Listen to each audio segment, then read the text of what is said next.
An influx of refugees has Greece taking drastic action. Athens plans to build a fortress in the sea. Will it stop asylum seekers getting in or just kill more migrants looking for a better life?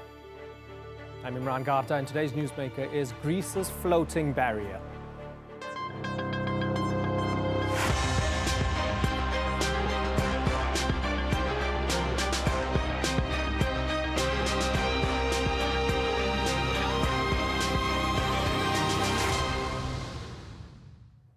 Tens of thousands of people fleeing war and poverty make the perilous journey, often in flimsy boats from Africa and the Middle East to Europe.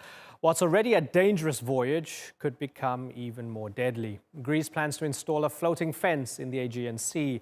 Athens hopes it'll keep out refugees as it struggles with overcrowded humanitarian camps. The proposal has been fiercely criticized, but Greece says it has no choice, accusing other EU members of not taking in their fair share of migrants. According to Athens, more than 70,000 refugees entered the country last year, almost double the number from 2018. But is a barrier in the sea the solution? We'll discuss that and more in a moment. But first, Francis Collins has this report.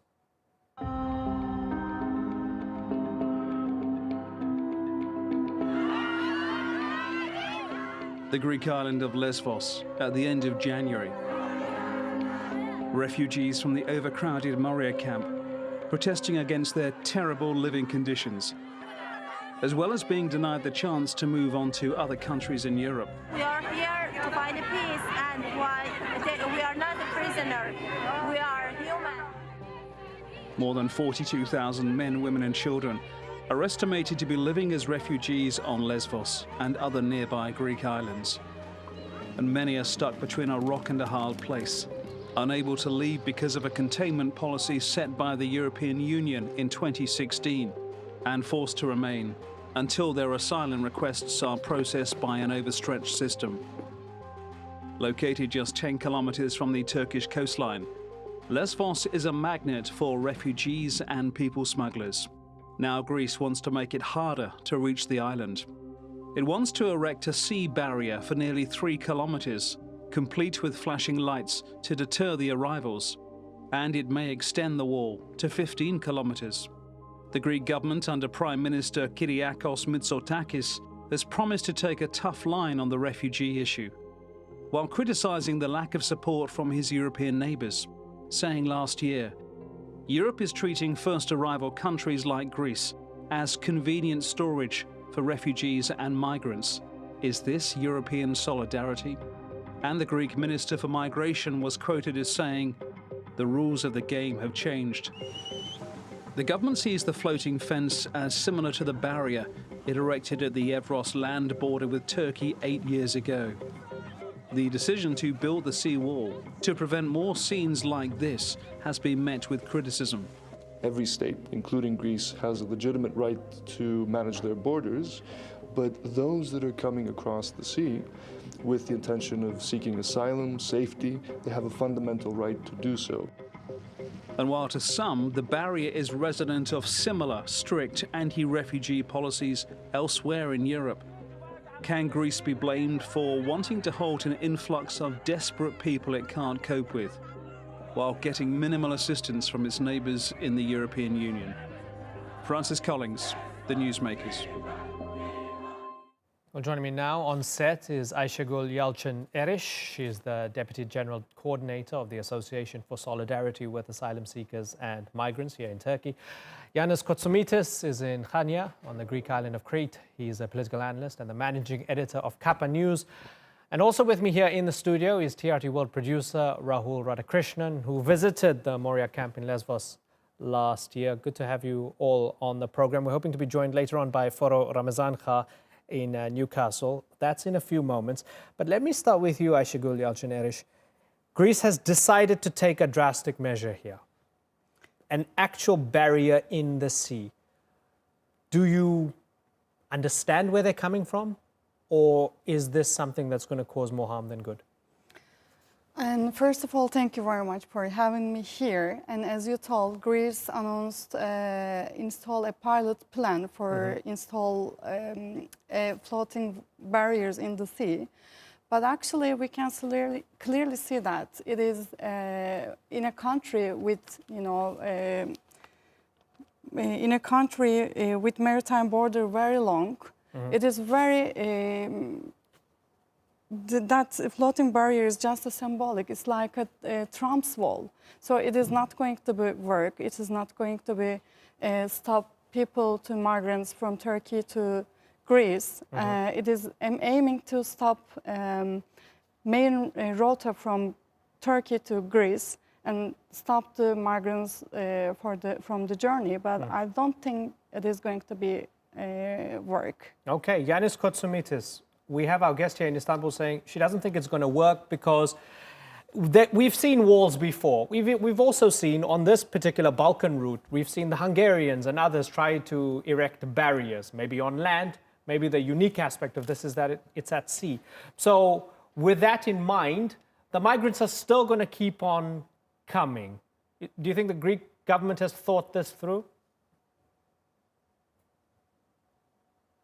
Well, we should bear in mind that the Greek government is just making a test. It wants to test how this barrier will work in practice.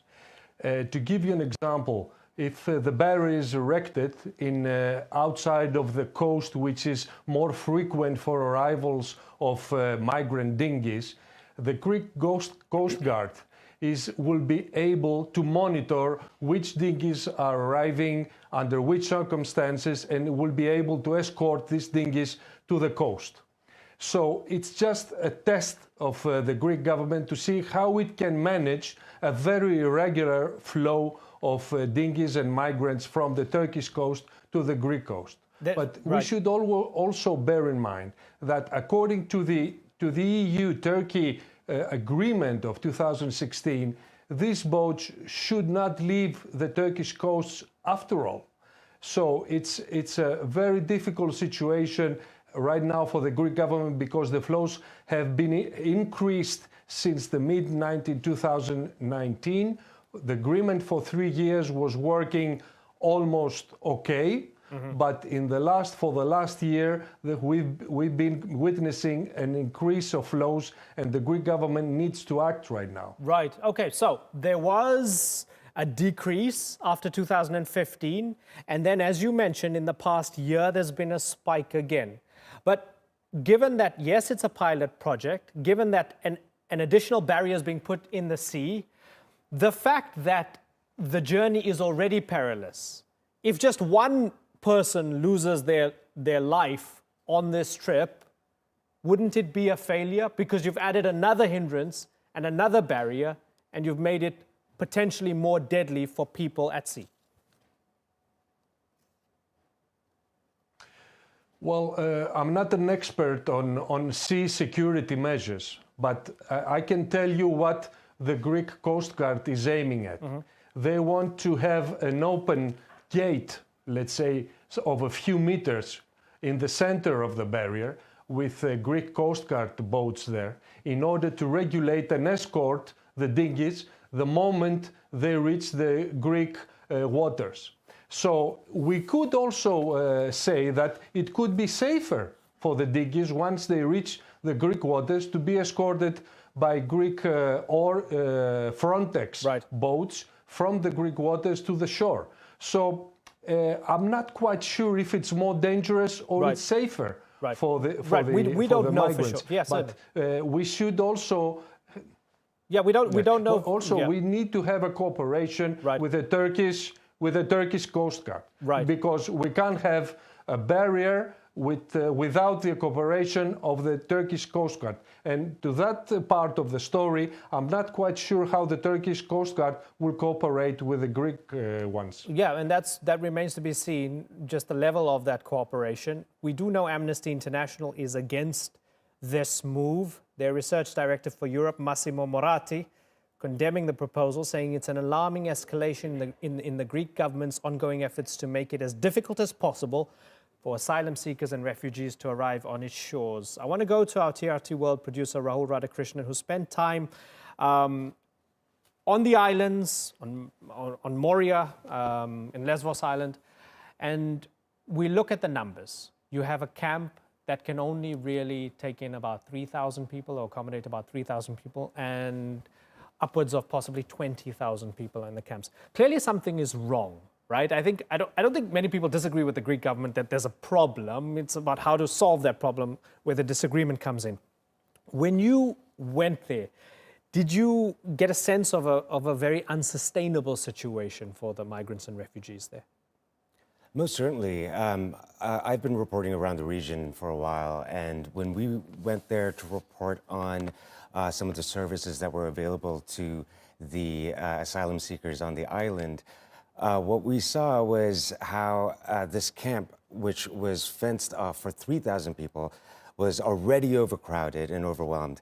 And you had upwards of 10,000 people surrounding the camp in the olive groves outside of it, pitching up in tents, in little makeshift shelters, basically little tarps with brandished with UN and EU logos. And a lot of the people at the time in October were trying to raise the level of their tents in order to stop it from flooding, which had been the case the week prior to me visiting the camp. Right. And Aysegul, Yalcin, Eris, when we look at it from the Greek perspective, they're saying we can't cope. Now, there are other aspects to this where Turkey says, yes, we also can't cope. A lot of countries are saying we can't cope and other people are not pulling their own weight, right? Are you sympathetic to the Greek argument that the situation at Moria camp in Lesbos, in Chios, Samos, and elsewhere just cannot go on the way it is going on and Greece actually needs help? Actually, Greece and Turkey and the other countries who are receiving migrants and asylum seekers and refugees needs more support from the international community to share the further burden of their responsibilities, and also, international community must follow their duties, because since Turkey is hosting over 4 million refugees in Turkey right now, it is the leading country in the world which is hosting that much, higher numbers.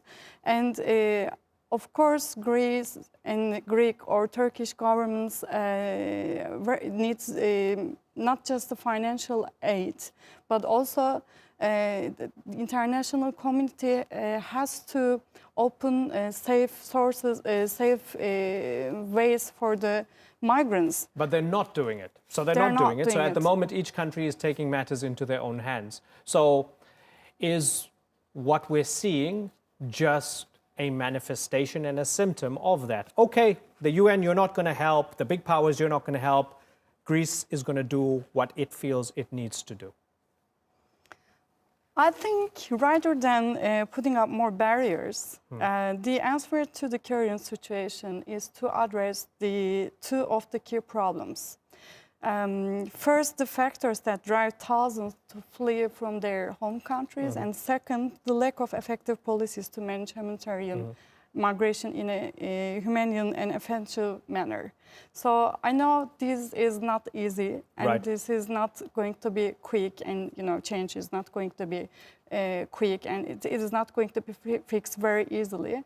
But we have to start from one point, and also maybe open new sources, new safe ways, such as humanitarian visas or resettlement, is another arguments and means for providing help and assistance for the countries.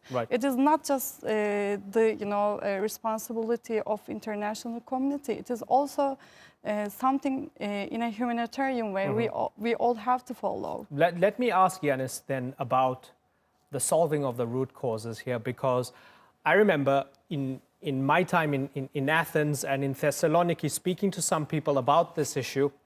One of the things that really grated with a lot of Greeks was that they would say, well, we understand that there's a war in Syria, and Greece can't do anything to solve the war in Syria. But beyond Syria, we have people coming from Afghanistan, yes, where there's also war, but we also have people coming from Pakistan, and we have people coming from Bangladesh and Eritrea and so on and so forth. And there was this feeling that even if we extend ourselves to a certain level and say we're going to help people come in from war zones, where does it stop because the rest are economic migrants? How much of that plays to the domestic sort of constituency, especially of the right wing in Greece, where they're starting to say enough is enough? Well, from the start of the migrant crisis in 2014-15, we've seen much solidarity from the Greek people, and there was only a marginal reactions from the far right. But the increase of flows in recent months in the islands of the Aegean have made some also people who are moderate on the islands being exasperated by the situation that is happening right now on those islands. And there is danger right now to marginalize all these people and being, let's say, attracted by racist and anti-migrant sentiments because of this rise of the migrant flows. And I can assure you that what you were saying previously, it's quite correct. We've seen a steep drop in the arrivals of Syrian refugees and a big increase from people, migrants from Africa, Afghanistan and Pakistan. Right. So we need to have a novel or a global solution that would involve the European Union, Greece and Turkey on how to handle these flows. Because if these people are not eligible for refugee status, we should decide where these people should end up. Not being in a refugee camp which can only handle a few thousand of migrants and right now have 20,000 of people living there under very hard conditions. Right, and I wonder, Yannis, domestically, when you have a group such as Golden Dawn, the neo-Nazis of Golden Dawn, yes, a lot of their leadership might actually be in jail now and they might not be sitting in parliament, you know, with the numbers that they had a few years ago and so on. But might they have shifted the discourse and shifted the Overton window, whereas a few years ago, what only Golden Dawn was saying, now you have some people in the mainstream saying that's very xenophobic, very racist, and very anti-migrant. Yeah, exactly. But we also have some acts of, let's say, aggression over exasperation from the migrants, because every 2 or 3 days they start an uprising in these camps because they can't stand being there, not knowing what will happen with their lives. And they burn a building, they go down to the main city of Chios, for instance, and they burn down a public office there, which is very bad situation. And the local people are in real desperation because they hear from the Greek government that there will be some new camps which will be semi-closed, not completely closed, but also they can't trust anyone anymore. Not even the European Union, the Greek government, and they don't know how many increasing flows were going to come in the next months. They hear the news that there is a new tensions in Syria, there could be a new migrant wave from Idlib, and people are very afraid right now. Right. Okay, so Rahul Radhakrishnan, you were there on the ground at Moria camp on Lesbos Island. Did you have the feeling that there was this frustration amongst both the people in the camps, the migrants, wherever they might have come from, and the locals who felt that they weren't getting the help that they wanted or needed from their government or the European Union? So a lot of the migrants that I spoke to and the asylum seekers would often say that they were both well received by a lot of the Greek people, but also they did face some issues.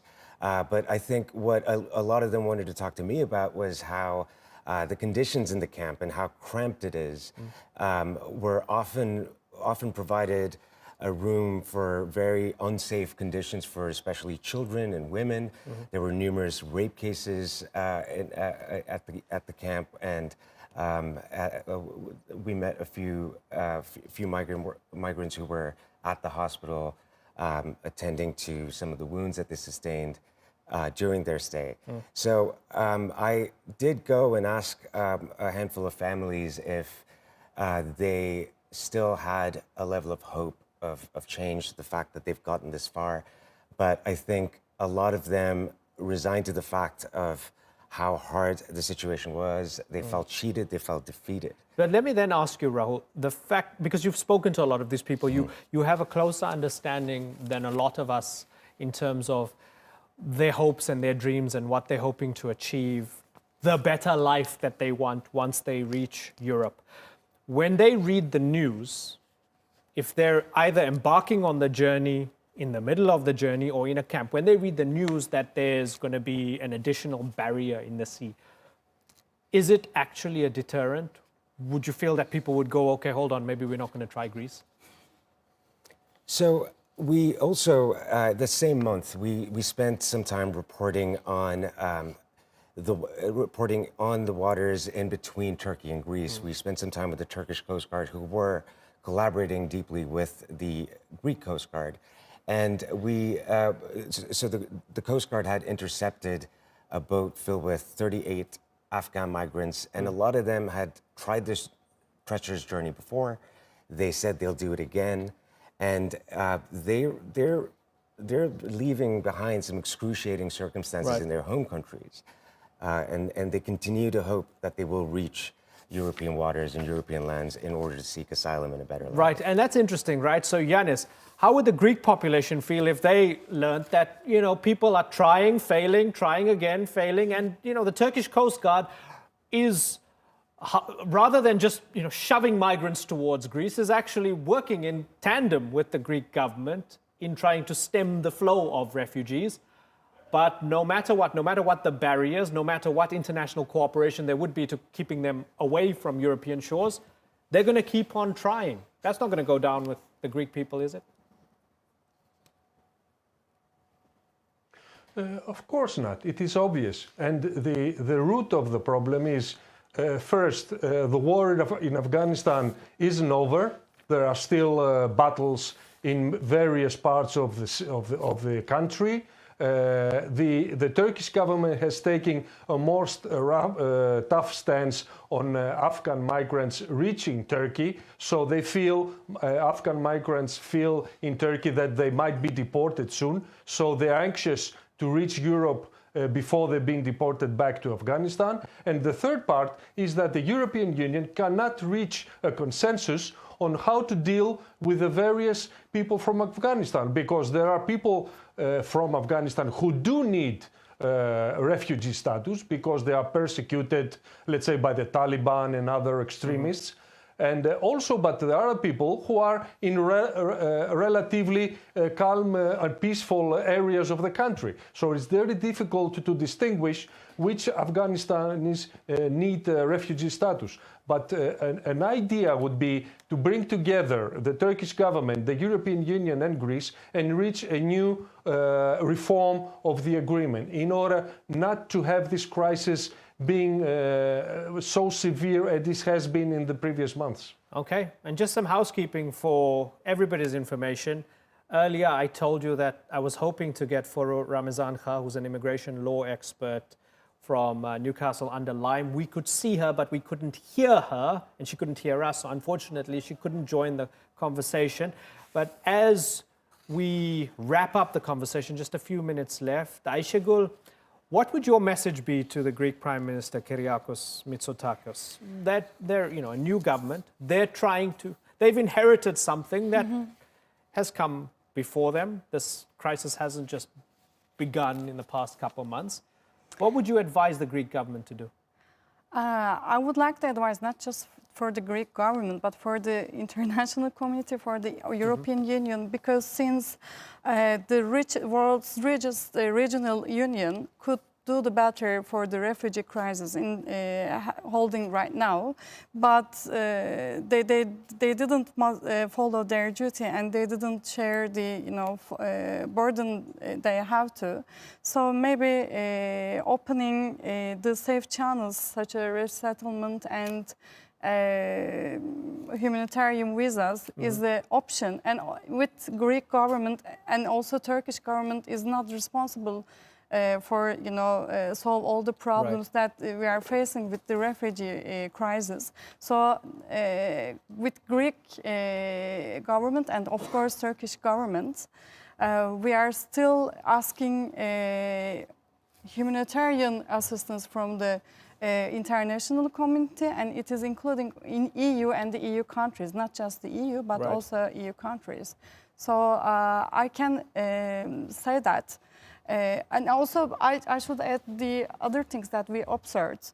The barriers, walls are, if we follow the strict policies to block the system, then we realize that we are making migration permanent. Right. Because once you could manage to cross the border, you are just looking for all the, all entire ideas are going to stay in there. Right. So I think the aim has to be from the international community and from the EU is manage to open new safe ways for the migrants. Okay, Aysegul, I've got to wrap. We're out of time. My apologies for interrupting you. You're welcome. Aysegul, Rahul and Yannis, it's been a pleasure having you all on the Newsmakers. Thanks so much for joining us on the discussion, and thank you for watching. We'll see you next time. Bye-bye.